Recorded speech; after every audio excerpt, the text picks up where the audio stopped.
ស្ដីបងប្អូននេះរបៀបមើលក្រួយមេក្រួយឈ្មោលក្រួយមេយើងសកលថាកវាមានអុចខ្មៅច្រាអញ្ចឹងណាហើយលើកហ្នឹងវា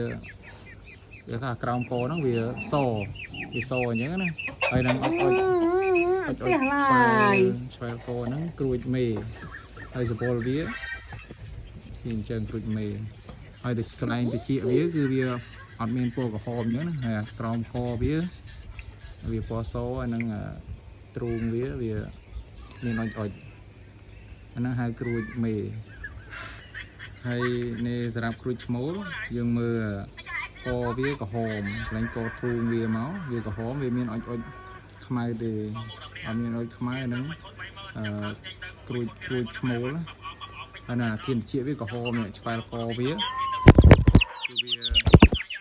គឺវាក្រហមអញ្ចឹងណាក្រហមមកទូខ្លួនក៏វាក្រហមដែរហើយទ្រូវាអត់មានអុចទេក្រហមសបោវារៀងក្រហមណាក្រួយឈ្មោលបងប្អូនគុណច្រើន